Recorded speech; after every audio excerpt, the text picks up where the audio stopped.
Hi, I'm Ingrid Paris-Hicklin, the host of Ingrid's World, and on this show, I'm introducing you to the founder of the Women's Business Garden. She is coaching entrepreneurs on starting and building their business worldwide. And then you'll meet a professor who has worked with major universities, corporations, government agencies, and institutions, all on issues related to retirement. You'll be fascinated on his list that he's created for retirement and single retirees. So let's start with our first guest. Welcome to the show. Thank you. Rita I'm so Goodroe. excited. Thank you for being here. Yeah, of course. Thanks for having me. Well, let's start out telling our viewers a little bit about yourself. Sure. Well, my name is Rita, and I am, sometimes I say a reformed attorney, so I'm still actively an attorney. I just don't practice the law anymore as my profession. But I instead have founded the Women's Business Garden, and the Women's Business Garden is a company that provides mentorship and education and community events to women entrepreneurs all across the globe. So we have a virtual component as well as an in-person component here in the DC area because that's where I'm based. So that's our first in-person component. And so that's what I'm doing now.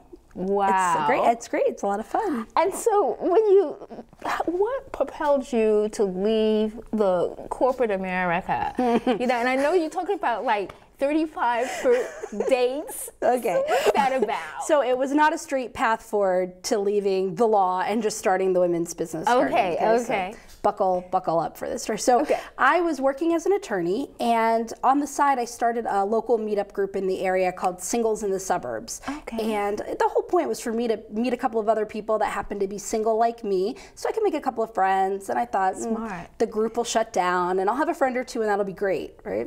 Well, in the first month we had 100 members join Singles in the Suburbs, and then 100 more. And now I think it's 10 years later, and even though I'm married, the group is still around.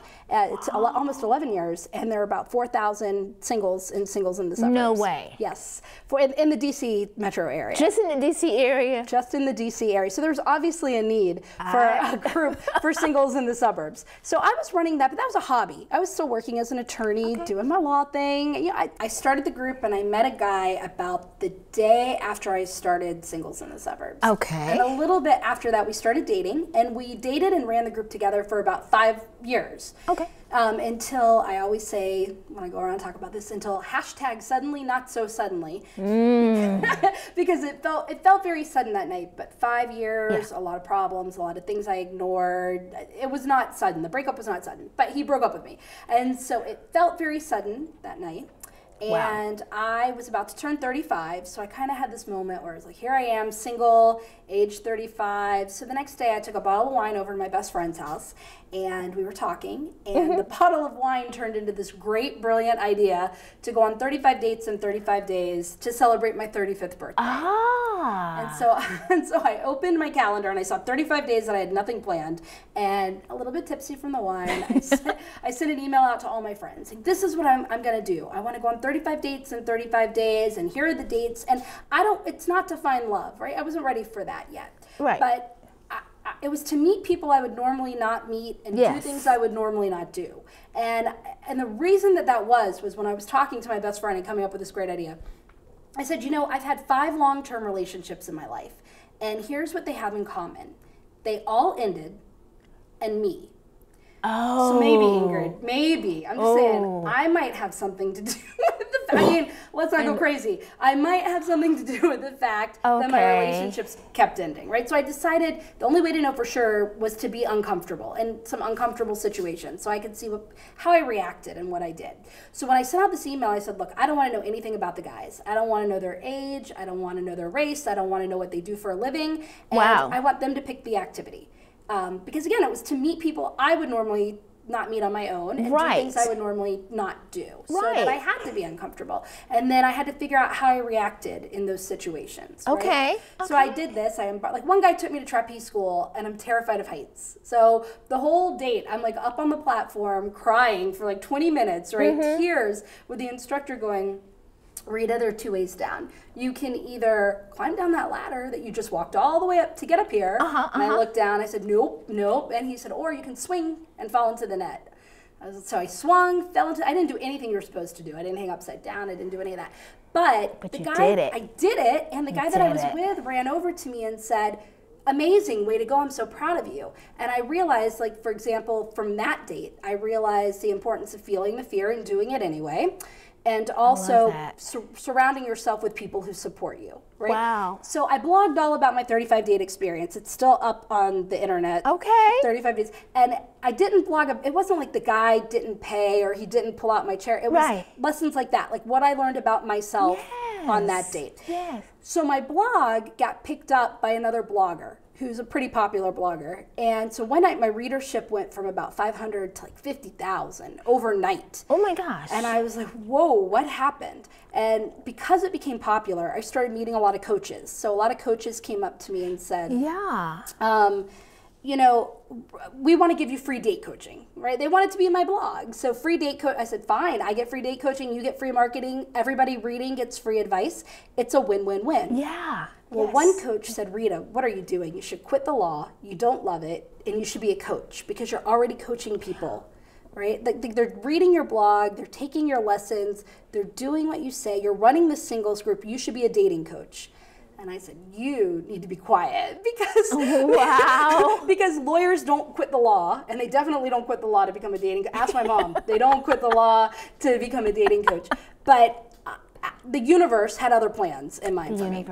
Yeah, it always does, right? It always does. And so it conspired to end my current position that I was in through a contract coming to an end.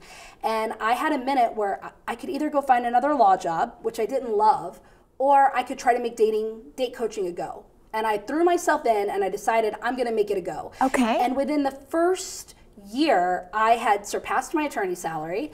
No. Yeah, it was crazy. And I was nominated and a finalist for, believe it or not, the date coaches industry has like the equivalent of Oscars for date coaches. I love it. And so I was a finalist for the iDate 2014 awards. And I toured on a panel called The Great Love Debate, and I even did a couple of stints with the Washington Post. So it blew up, right? This date coaching thing. Oh my goodness. Blew up. And so I did that, and suddenly women started coming up to me saying, how did you do it? How did you grow, how did you quit corporate America and grow a business and grow it so quickly? Right. So I started coaching women on how to start and grow their business. And then I wanted to introduce these women to each other. And so I decided to start Women's Business Garden mainly as a group, a way that they could come together online to get to know each other. But then that grew, right? That's been around for a little over a year now. I think we have 1,300 members across the globe. We've got a couple of hundred here in the DC area that are an in-person component. Fantastic. And so that's now everything I do. So through that, I run the education kind of wing where I'm providing coaching and workshops and a variety of things to help women either start or take a business that isn't at the level they want to be at, or it is at a great level, but they want to take it higher. Wow. And I really help them do that. And then we also have community events, both virtual and in person. Wow. And then we have a mentorship program that I'm starting. So that's kind of how I got to the Women's Business Garden. It was not like a straight shot. It wasn't like... I see what you mean. Yeah. Well, I didn't do this. It's not linear, you know. And it was because really when I was sitting down and people said, how did you do it? What I realized was the lessons that I learned on each of my 35 dates were all lessons that allowed me to be successful in starting my own business. So every lesson I learned about myself or about the world on these dates, when I really sat down in hindsight and thought about it, those were the same lessons that I applied to starting and growing a business. And so, yeah, that's how it all came to be. Well, you know, because it's pretty exciting. So there are going to, so you described the role. So I'll give myself as an example. Okay. I want to start a business. I want to move to the next level. You know, how do you get started? I mean, you had a law background, which I think was so important, but you know, I don't. So how do I get started? So there are a variety of ways that people come to starting a business, right? One is a lot of people have a hobby. They're knitters, they're artists, they're crafters, or they're really great at something. They're the go-to person by their family. Right. And, you know, they're the go-to plumber, or they're the go-to, they're the go-to person. They're right? the go-to. Or they have I'm a hobby. go-to. You're go-to, right? I have a go-to. So you have a skill and you have strengths. That's the first place, is to identify skills and strengths, kind of ask yourself, am I the go-to person for anything? Is there a hobby that I love? Do I wish I was doing this all the time?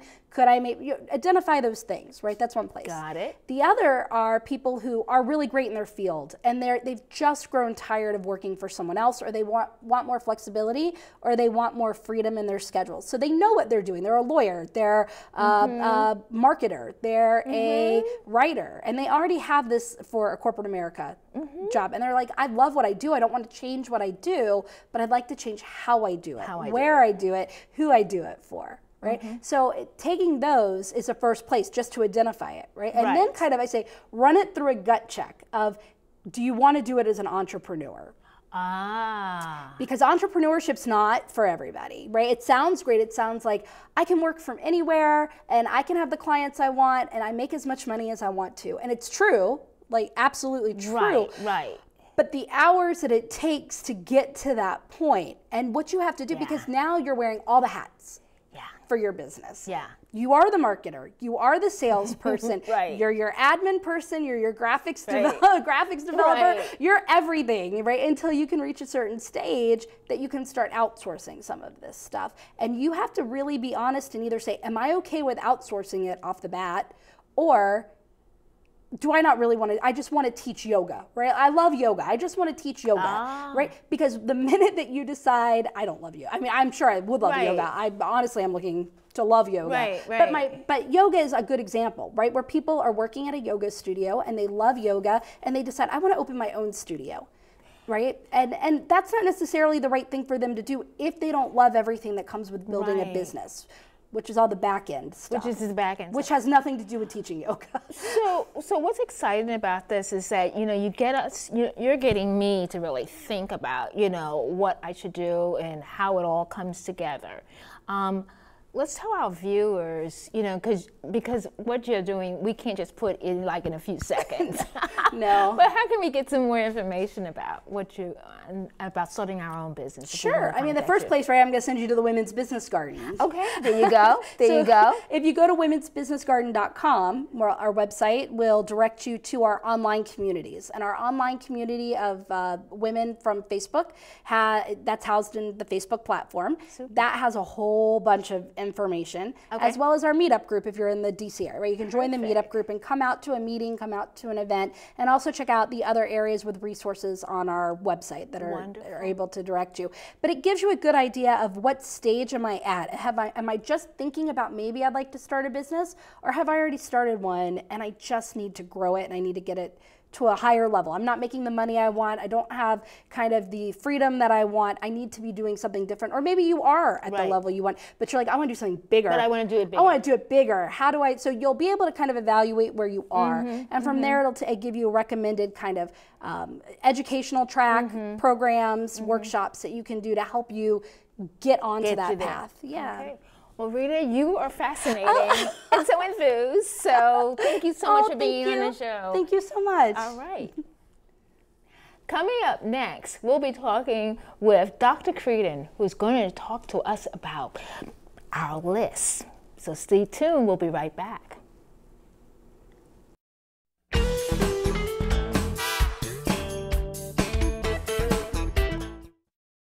Well, welcome to the show, Dr. Creedon. It's great to have you. Good being with you. Well, now, I wanted you on the show because I heard about these wonderful lists that you have. You've done a lot of work with the government, State Department, institutions, and of course taught about that. So your first list, what do you have for us about being retired? Well, this one is about being single in retirement. And actually, we have at least 7 million single retirees. Wow. And it's a rapidly growing category. Yeah. Wow. Baby boomers are influencing that. Well, we got about a 13% divorce rate among retirees, and then there's if people lose their spouses through widowhood happens in the early 60s more frequently than any other age group. People don't realize that. No, didn't realize that. And so we have a growing population of single older adults. Wow. Wow. So, all right, so you're single. What's number one? Well, the number one thing is to realize that being single is a positive. I love that. It's a freedom, and you don't have to negotiate the details of daily life with somebody else. which is what you have to do when you're in a couple relationship. Oh yeah. And so the real positive thing about being single is the gift of freedom. And that freedom is like I'm sure it's great, you know. Well, you know, there are positives and there are negatives, and that's one of that is, I think, the number one positive. And then what would be the second thing on your list? Well, the second thing that I have is that if you're single and you're in retirement, you have to look at your network and what kind of a network of support do you have. And one of the issues would be how many of your friendships are actually at work. Oh. And then you're leaving there and you're not seeing these people anymore. Right. And so if lots of your friendships, if you're single and an awful lot of your friendships are work related, that could be a big time loss of network and support if most of your friendships are at work.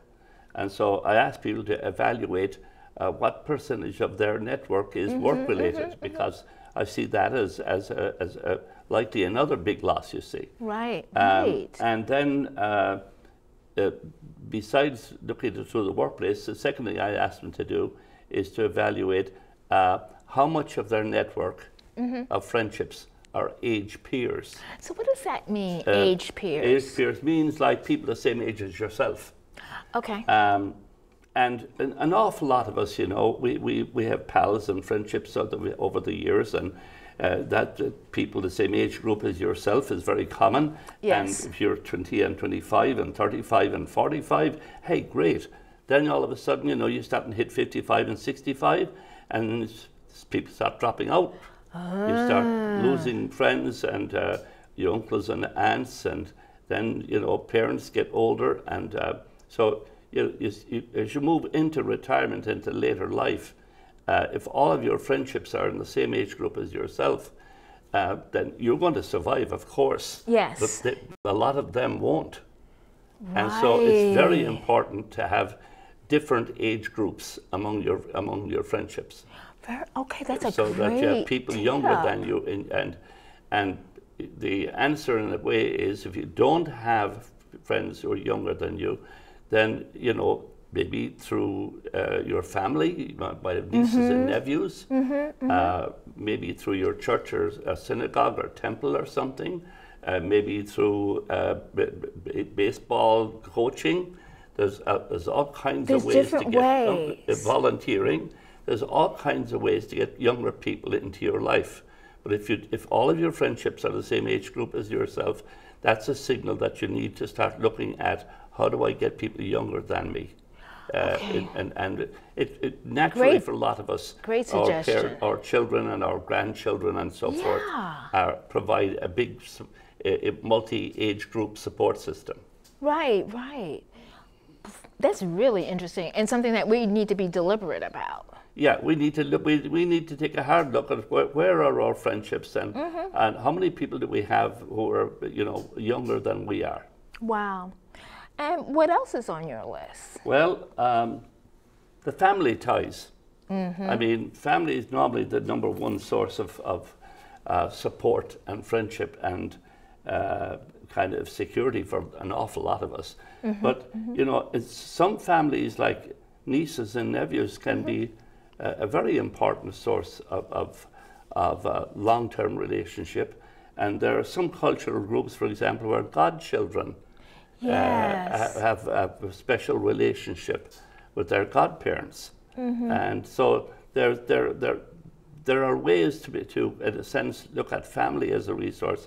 I have a very, very large Irish family, and I've helped a number of my nieces and nephews to get internships in Washington as part of their education.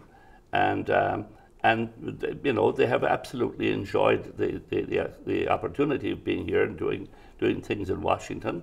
But also, I've gotten to know them a lot better, and they've gotten to know me a lot better. And a number of them, you know, email me regularly. These younger people that are related to me, and so I get a big kick out of my relationship with a number of my nieces and nephews, of which I have many, thank God. Oh, What great advice for all of us there. Do you have another thing on your list? Well, there are besides the family and all that, the question is organizations. Organizations. What organizations do you belong to? And it could be the Moose or the Lions or the Elks for men, or it could be a sorority group for women, or it could be the Daughters of the American Revolution. There's all kinds of, and you know, it could be some kind of an alumni group for your school. Yeah, for my school.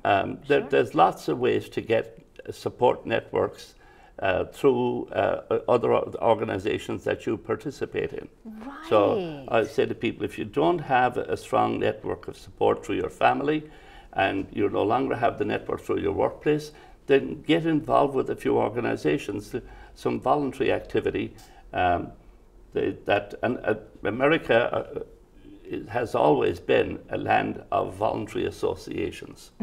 So we have all over the place, we have voluntary associations. And so it's very easy to get connections with other people, right. and specifically people younger than you through those kinds of things. And, you know, teaching English as a second language, you meet younger people who very much need your help. Yes, yes, absolutely. And I saw something else that was on your list. How do you talk about saying no? Tell us a little bit about that one. That's on the list because being single can be an invitation to other people to ask you to do stuff that they want you to do. And I had a lady in one of my retirement lectures very early in my work that field, the Department of Labour, and her name was Mary, and she said she was retiring in 2 months. So 2 years later, I'm back at the Department of Labour, and Mary is there again. I said, why are you here? I thought you were gone. She said, I told my brothers and sisters that I was retiring. And they all said, you're single, you're retired, you can take care of Mom. No. Family problem solved, Mary as the designated hitter. Except Mary didn't want to be the designated hitter, so she unretired herself. She unretired herself? Yeah, 2 more years. So I said, Mary, it's your life, it's not their life, it's your script, not their script. Call a family meeting. Get yourself a social worker as a referee. Get Mother in the room. I said, you start the meeting by saying, I'm retiring. This is what I'm willing to do to help Mom. Wow. And then the referee asks each of the rest of them, what are you willing to do to help Mom? And at the end of the meeting, we have a family plan of care, not a Mary plan of care. How brilliant. And so point I guess I'm making is it's not just family who put pressure on you because you're single and you could go pick up the kids after school. Yes. And, or your parish or your church or your synagogue or temple, and you're single, then you should be able to volunteer to do this and this and this with us. And so it's very, very common. And one of the things that some people have a hard time with is saying, no, unfortunately, I can't do that for you, and stop. Because once you start into the business of giving explanations, they start into the business of telling you why you should be able to do it. Oh, I didn't know that. Because they want you to do what they want you to do. Okay. So I'm saying you've got to be able to use a little 2-letter English word called no. You have to say the word stop. no. You do not elaborate. Don't elaborate. Because once you start elaborating and giving the reasons why you can't do what they want, they'll start trying to bore holes in your reasons. Who knew that?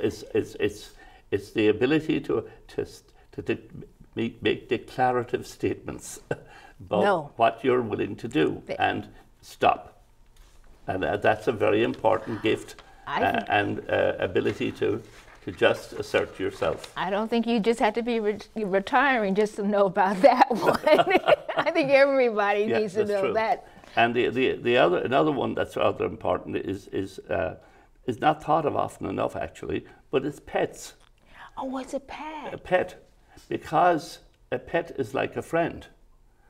And AARP ran a survey about pets, and it was 53%, this is a national survey, and 53% of the respondents said a pet is a necessity.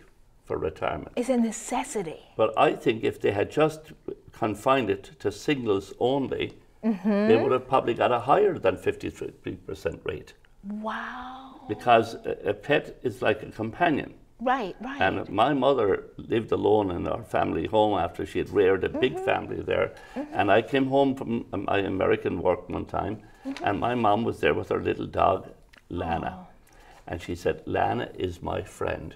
Lana welcomes me when I come home to this empty house. Oh my goodness. So pets, I think, are actually rather important for to think about, for single retirees to think about. That's as a rather important part of retirement. The other one is hobbies. Okay. And the hobbies can get you out of the house. The hobbies can get you in contact with other people. But the hobbies also give you a sense of productivity and maintaining a sense of yourself as having something to offer. Wow. So it affirms you. Yes, yes, And yes. whether it's knitting, whether it's painting, whether it's poetry, whether it's short stories, whether it's fixing old cars, you know, a hobby can give you a strong sense of positive product in your life.